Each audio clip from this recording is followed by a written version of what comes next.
삶의 순간들 속에서 하나님이 공정하신가라는 그 의심을 가져본 적이 있으십니까? 이해가 되지 않아서 이거 너무 unfair하다, 너무 불공평하다, 말도 못하고 소리 없이 외쳤던 순간들 아마 누구에게나 다 있을 것입니다. 솔직히 말해서 인생 자체는 사실 공평하지 않습니다. 아이들이 엄마 아빠가 어떤 결정을 했을 때 자기들에게 조금 피해가 오면 아이들이 잘 하는 말이 있죠. It's not fair.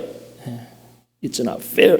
공평하지 않다는 거죠. 그럴 때 부모님들이 종종 그런 말을 하는 부모들이 있습니다. 미안하다 얘야.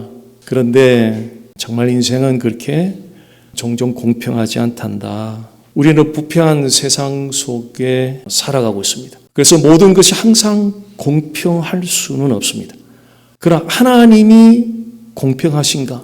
그러니까 세상 자체가 공평하지 않다는 거, 어느 정도 좀 받아줄만 해요. 세상 자체가 그러니까. 그런데 하나님이 공평하지 않다. 이건 다른 문제예요. 이것은 하나님이 공평하지 않다 그러면 우리의 믿음의 근간 자체를 완전히 뒤흔들어 버리는 그런 사건이 될 수 있죠. 지난주에 우리가 살펴보았던 것처럼 이 하박국 선지자는 그 유다 나라 안에 폭력과 불의가 가득한 걸 보면서 하나님께 그런 불평 섞인 질문을 제기했죠. 하나님 신경 쓰고 계세요? 정말 신경 써주고 계신 거예요? 아니면 신경 완전히 끊으신 거 아니에요? 이런 질문을 제기했습니다. 이에 하나님은 여전히 내가 너를 보고 있다. 여전히 너를 좀 신경 쓰고 있다. 그리고 유다의 그 악에 대해서는 바벨론을 사용해서 내가 심판할 것이다 라는 대답을 주셨습니다. 그런데 이 대답이 하박국을 더 혼란스럽게 만들어 버렸어요. 하박국이 생각할 때는 유다하고 바벨론하고 저울에 탁 올려놓고 보니까 그 죄의 무게가 이 비교가 안 될 정도로 바벨론의 죄의 무게가 더 무거운 거예요. 근데 그 바벨론을 통해서 유다를 심판한다 그러니까 이 하박국은 더 혼란스러운 거예요, 지금. 그래서 하박국이 고민 가운데 제기한 질문이 하나님 정말 공정합니까? 공평한 하나님 맞습니까? 자, 이 질문에는 하박국이 하나님이 심판을 거부하는 뜻은 아니거든요. 하박국이 제기했던 질문은 정확히 이런 겁니다. 하나님 이런 방법으로 지금 행하시는 게 정말 공정한 것입니까? 필히 먼저 악한 바벨론을 사용해서 이렇게 하십니까? 정말 이것이 하나님의 공의입니까? 하나님 정말 이게 정의입니까? 하나님 정말 이렇게 하셔도 맞는 거 맞습니까? 이런 질문들에 대한 하나님의 대답을 함께 살펴보겠습니다. 때로는 이해되지 않는 그런 상황과 우리가 마주하면서 왜요? 왜 그렇게 하셔야 되는데요? 왜 하필이면 지금인데요? 왜 저 사람을 통해서 그렇게 하는데요? 이것이 하박국이 제기했던 질문 속에 담겼던 마음입니다. 하박국은 분명히 하나님이 하시는 일을 부정하지도 않았고 그렇다고 신뢰를 포기했던 것도 아니거든요. 그런데 이해할 수 없는 그런 부분들에 대해서 하박국이 이제 고민하면서 질문을 하고 있는 거죠. 왜 하필이면 저 악한 바벨론을 사용해서 심판을 하려고 하시는 겁니까? 하박국이 이 질문을 하면서 그가 절대적으로 믿었던 진리가 몇 가지 있었어요. 그러니까 하박국이 믿었던, 하나님에 대해서 믿었던 기본적인 절대 포기할 수 없는 진리들이 있었는데 현실은 보니까 이게 매치가 안 되는 거예요. 자기가 믿고 있는 하나님, 이런 하나님 분명히 알고 있는데 현실의 상황은 자기가 믿고 있는 진리와 너무 동떨어진 듯한 그런 상황이 지금 펼쳐지고 있는 거예요. 그래서 지금 혼란을 겪는 가운데 자기가 믿고 있는 하나님에 대한 진리와 지금 눈앞에 펼쳐지고 있는 현실과의 이 격차가 너무 나니까 이 격차를 어떻게 하면 좁힐 수 있을까? 그 조절을 하려고 지금 실험하고 있는 장면이 지금 오늘 우리가 보고 있는 본문이기도 합니다. 하박국이 씨름했던 또 믿었던 그 진리들을 함께 살펴보겠습니다. 1장 12절에 보면 선지자가 이르되 여호와 나의 하나님 나의 거룩한 이시여 주께서는 만세 전부터 계시지 아니하시나이까. 만세 전부터 즉 영원 전부터죠. 자, 이 말씀 하나님은 영원 전부터 계셨고 영원까지 계신 분이라는 그런 뜻이거든요. 하나님은 영원하시다 그런 뜻이에요. 자, 하나님이 영원하시다는 것은 이거는 바뀌지 않는다는 거거든요. 세상은 바뀌죠. 아침, 점심, 저녁 다 바뀌어요. 사람도 바뀌어, 다 바뀌어요. 근데 하나님은 never 절대 바뀌지 않아요. 변화되지가 않아요. 이 사실이 우리에게는 얼마나 큰 위로가 되는지 모릅니다. 왜냐하면 우리가 형편이 어떠하든지, 지금 현재 우리가 맞이하고 있는 그런 상황들이 어떠하든지, 하나님은 나를 향한 하나님의 사랑, 나를 향한 하나님의 긍휼, 나를 향한 하나님의 자비는 미국 땅에 처음 올 때, 인생을 처음 시작할 때 그때 나를 향했던 사랑이나, 그때 나를 향했던 긍휼이나, 그때 나를 자비나 지금이나 동일하다는 거예요. 어제나 오늘 내일 영원토록 동일하신 분, 이것이 바로 하나님 영원하시다는 성품이 우리에게 가르쳐주는 사실입니다. 그래서 우리가 느끼는 감정이나 우리 눈에 보이는 그런 환경들이 아닌 하나님의 성품 위에 우리의 삶을 세워나가야 됩니다. 우리의 감정이나 눈에 보이는 환경에 우리의 인생을, 거기에 때로는 좋았다가 때로는 안 좋았다가, 이게 업앤다운 하루에도 몇 번씩 이렇게, 그 고통 어떻게 참아내요? 그런 감정이나 눈에 보이는 현실에 우리의 삶을 거기에 빌드업 시켜가는 것이 아니라 하나님의 성품, 그 성품은 변화되지 않거든요. 절대 안 변하거든요. 그 성품 위에 우리의 삶을 빌드업 시켜나가요. 그래서 하나님은 우리가 신뢰할 유일한 분이십니다. 내가 신뢰할 유일한 분이십니다. 하박국이 두 번째로 믿었던 진리는 하나님은 역사 속에서 주권적으로 일하신다는 거예요.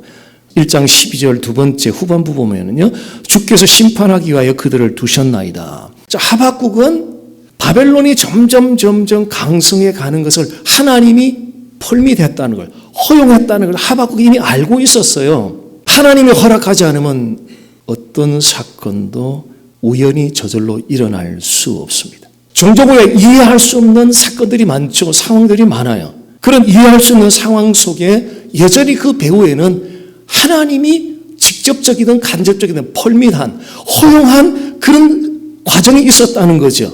우리 공사장에 가보면 겉으로 보면은 흙먼지가 날리고 부서진 파편들, 조각들이 있고 막 무질서하죠. 그런데 그 건물을 설계한 설계자는 그 어지럽혀진 상을 보면서도 전부 다 그 상을 파악을 다 하고 있어요. 지금 공사가 지금 어떤 과정에 지금 있구나, 어떤 단계에 있구나. 그리고 이 공사는 앞으로 어디를 향해서 간다는 것을 설계자님이 다 알고 있어요. 그러니까 우리의 눈에는 이 망가졌다고 생각될 수 있어요. 망가졌네? 내 삶이 망가졌네? 라고 우리는 그렇게 판단할 수 있어요. 그런데 우리의 인생을 설계하신 그 플래너, 그 하나님의 관점에서는 망가진 게 아니라 지금 지어져 가고 있는 공사 중이에요. 우리가 지금 겪고 있는 일들이 설명되지 않을 때가 많죠. 그래도 중요한 사실은 하나님이 통제하고 계신다는 거예요. 이 마이크, 이게 월킹하게 만드는 거, 전류가 지금 파워가 나가고 있잖아요. 눈에 보여요? 전혀 안 보여요. 그런데 우리 의심하는 사람 아무도 없거든요. 아무도 없어요. 설명되지 않는 그런 상황들 배후에는 하나님이 지금 통제하고 있다는 거죠. 우리가 혼란스러워하는 것은 하나님의 설계도에 대한 온전한 이해가 아직 우리가 부족하기 때문에 그렇습니다. 그래서 상황이 혼란스러울 때 현실보다는 우리의 인생과 그 상황 속에 주권을 가지고 역사하시는 그 하나님을 신뢰하시기 바랍니다. 하나님은 단 한 번도 실수한 적이 없어요. 사람은 아무리 완벽해도 실수하거든요. 근데 하나님은 단 한 번의 케이스도 실수한 적이 없어요. 그렇다면 나는 망가진 것 같은데 하나님이 실수한 거 아니야? 라고 생각할 수 있지만 하나님은 단 한 번도 실수한 적이 없다는 거예요. 잘못된 게 아니죠. 지어져 가고 있는 거죠. 하박국이 세 번째로 믿었던 진리는 하나님은 악을 보면서 아무렇지도 않게 그냥 넘어가는 분이 아니라는 사실을 하박국은 철저하게 믿었습니다. 13절 시작 부분에 보면 주께서는 눈이 정결하심으로 악을 참아보지 못하시며, 하박국은 하나님은 악을 그냥 그냥 구렁이 담 넘는 식으로 악이 그냥 스쳐 지나가는 것을 절대 용납하지 않는 분이라는 알고 계셨어요. 이것 또한 하박국이 지금 아주 혼란스럽게 만드는 중요한 대목이에요. 분명히 하나님은 악에 대해서 용납하지 않는 분인데 지금 현실은 그렇지 않다는 거거든요. 우리도 분명히 하나님은 goodness of God, 하나님은 선하시다는 걸 믿고 있는데 우리에게 다가오는 그 어려움들을 마주하면서 이게 매치가 안 되는 거예요. 뭐 찬양할 때는 goodness of God, 선하신 하나님을 찬양합니다, 찬양합니다 하는데 현실에 다가온 그 케이스들은 이것과 전혀 매치가 안 된다는 거예요. 그래서 우리 혼란스러워하는 거예요. 이게 뭐예요 도대체? 선하신 하나님 찬양합니다, 찬양합니다 하는데 현실은 전혀 그렇지 않다는 거죠. 이걸 어떻게 조율해야 되냐는 거죠. 그런 혼란 가운데서 우리의 필요한 것은 하나님의 말씀을 믿는 믿음입니다. 그런데 하나님의 말씀을 믿는 믿음은 저절로 이루어지는 것이 아니라 하나님의 전적인 주권 가운데, 은혜 가운데 붙잡으면서도 우리의 몫을 하나님은 요구하셨어요. 우리의 몫은 말씀을 읽고 묵상하고 읊조리면서 그 수고를 하나님 통해서 그 말씀을 우리 안에 믿음으로 역사해 주신다는 것을 성경을 통해서 말씀해 주고 있습니다. 매일매일 주어지는 말씀을 가지고 읊조려 보십시오. 달력 속에 있는 아무리 맛있는 떡이라 할지라도 눈으로 다 판단 다 되잖아요. 저 호박떡 정말 맛있겠다. 저걸 먹으면 얼마나 스윗한가. 저걸 먹으면 어떤가. 이미 머릿속에 다 들어와 있는 거죠. 그런데 달력 속에 있는 떡은 나하고 아무 관계없어요. 아무 상관없어요. 말씀이 그와 같아요. 말씀이 머릿속에만 저장되어 있을 때는 나하고 아무 관련이 없어요. 달력 속에 있는 음식과 같은 거라는 거죠. 내 마음에 새겨져야 되거든요. 말씀이어야 우리가 살아요. 살아야 되잖아요. 사람의 말로는 역부족이에요. 살기 위해서는 말씀이 우리 안에 새겨져야 돼요. 새기기 위해서는 반드시 그 말씀을 읊조리십시오. 도저히 이해 안 되는 그 상황들이 말씀이 마음에 새겨지면 이게 받아들여지는 거예요. 감당이 되는 거예요. 버텨내기 시작하는 거예요. 그런데 하박국이 더 혼란스러운 것은 이 바벨론이 점점 오히려 더 번성해 간다는 거예요. 마치 어부가, 잔인한 어부가 마구잡이로 막 물고기를 잡아 그러잖아요. 뭐 작은 물고기는 잡으면 안 되잖아요. 근데 가리 잡고 마구잡이로 폭력적으로 그물로 잡아들이는 어부처럼 이 바벨론이 마구잡이로 여러 나라를 막 침략하고 공격하고 무너뜨리는, 하박국의 눈에는 그렇게 비친 거예요. 바벨론이. 그런 현실을 바라보면서 하나님은 분명히 악을 보고 참지 아니하시고 용납하지 않는 하나님은 분명히 철저하게 믿고 있는데 저렇게 악한 바벨론을 보시면서 왜 허용하고 계시는지 이해가 안 된 거예요. 하박국이. 그래서 정말 이거 옳은 일이에요? 바른 일이에요? 저렇게 악한 바벨론을 계속 두시는 게 하나님 맞는 거예요? 한마디로 말하면 하나님 정말 공평하세요? 정말 공평하신 분이세요? 이 질문을 하박국이 제기했던 것입니다. 자, 이제는 하나님의 응답을 좀 기다리는 하박국의 태도를 한번 좀 살펴보겠습니다. 2장 1절 말씀입니다. 내가 내 파수하는 곳에 서며 성루에 서리라. 그가 내게 무엇이라 말씀하실는지 기다리고 바라보며 나의 질문에 대하여 어떻게 대답하실는지 보리라 하였더니, 하박국은 지금 답답하기도 하고 혼란스럽기도 한, 이해가 되지 않는 그런 상황 한가운데 지금 서 있어요. 근데 그런 상황에서 하박국이 인간적으로 뭘 해보려고 해결해보려고 막 분주하게 노력한 것이 아니라 한 걸음에 달려갔는데 어디로 달려갔냐면 파수대 성벽 위에 탁 올라갔어요. 파수대 성벽이 하나님 앞으로 달려간 거죠. 이것은 하나님만이 answer이다. 하나님만이 답이다. 너무 중요한 메시지를 주고 있는 거예요.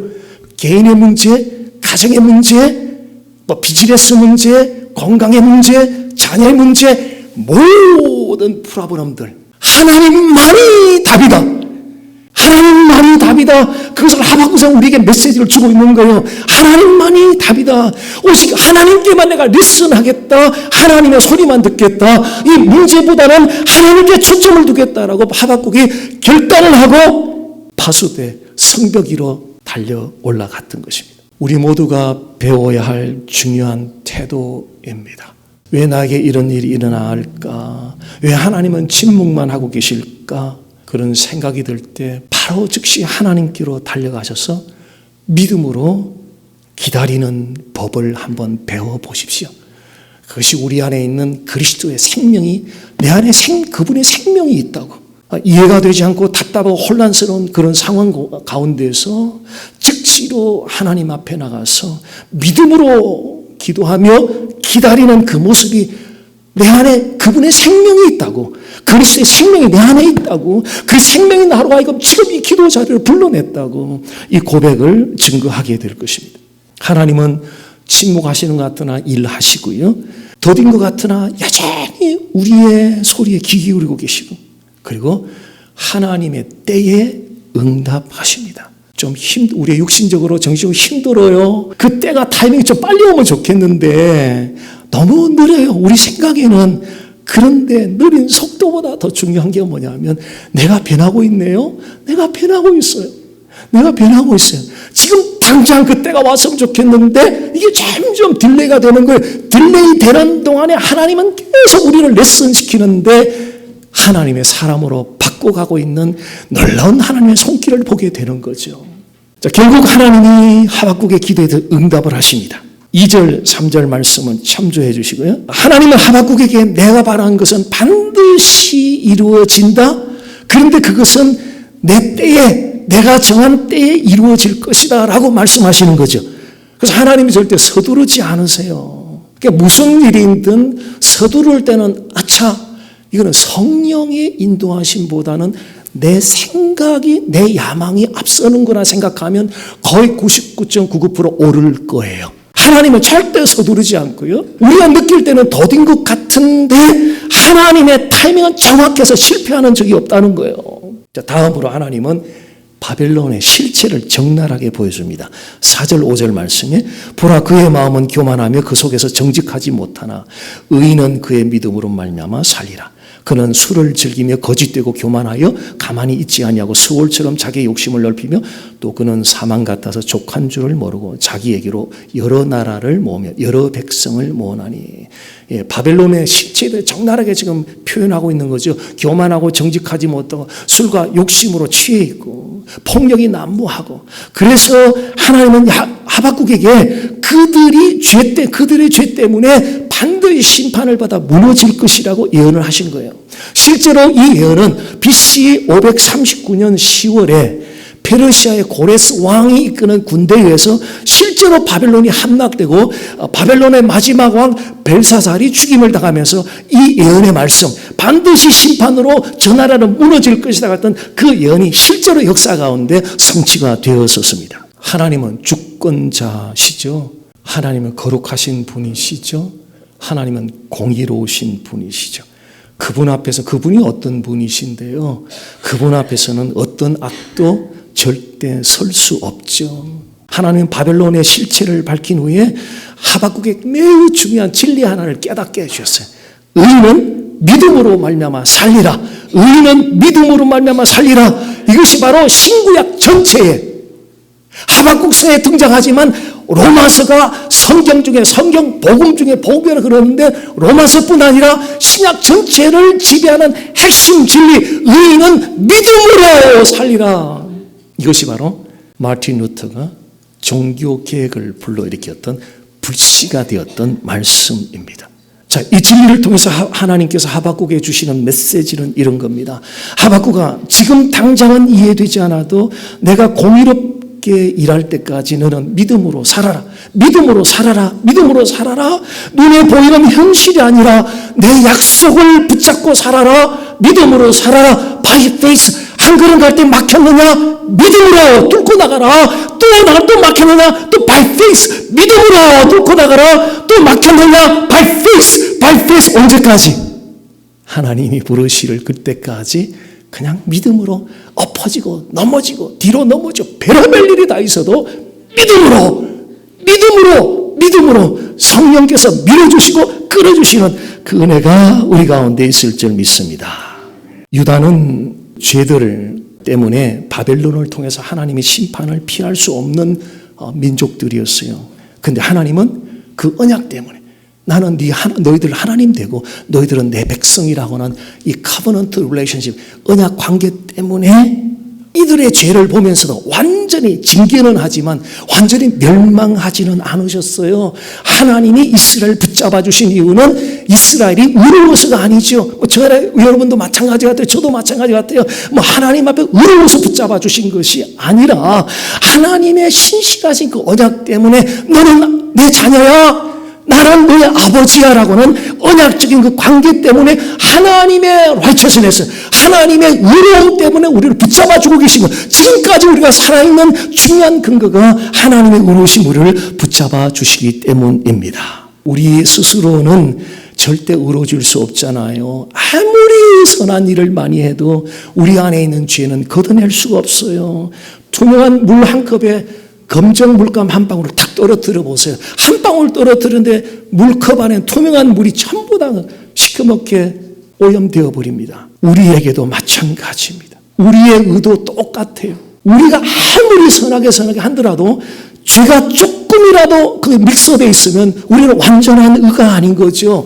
완전한 의는 오직 나의 머리가 되시고, 나의 머리가 되시고, body of Christ, 그리스도의 몸의 머리가 되시는 헤드 오브 처치 지저스 크라이스트, 그분만이 퍼펙트하게 의로우신 분이십니다. 우리가 예수님을 믿을 때에 내 행위가 의로워서 justified, 너 의롭다라고 선언해 주신 것이 아니라 하나님이 예수를 믿는 것을 보고 예수님의 완전한 의를 보고 너 의롭다라고 선언해 주신 그 은혜가 우리 안에 임하신 것입니다. 하박국의 질문은 우리의 질문이기도 합니다. 이게 웬일인데요? 왜 이런 일이? 왜 저 악한 바벨론을? 왜요 하나님? 공평하신 분 맞아요? 하나님의 공의는 도대체 어디 있는 거예요? 하나님이 주셨던 대답, 내 때에 반드시 응답한다. 악은 반드시 무너지고 심판을 받을 것이다. 그러므로 너 하나님의 사람아, 그러므로 믿는 자 하나님의 사람아, 너 눈앞에 무슨 일이 펼쳐지더라도, 너 주변에 어떤 상황이 일어나더라도 너 하나님의 사람아, 믿음으로 살아라, 믿음으로 살아라, 믿음으로 살아라. 이것이 바로 하나님이 하박국을 통해서 전해주는 메시지입니다. 눈에 보이는 현실이 우리를 흔든다 할지라도 믿음으로 살라는 이 하나님의 말씀을 붙잡으십시오. 이 믿음은 하나님께 단단히 묶어주는 밧줄과 같아요. 밧줄과 같아요. 그 믿음이 우리를 붙잡아 주세요. 하나님 때는 완벽합니다. 그리고 하나님의 공의는 반드시 이루어집니다. 기다리는 동안에, 하나님의 응답을 기다리는 동안에 우리는 버텨내야 돼요. 버텨내야 돼요. 대단한 것이 아니라 버텨내야 돼요. 버텨내기는 힘이 필요한데 버텨내게 하는 힘, 그것이 믿음입니다.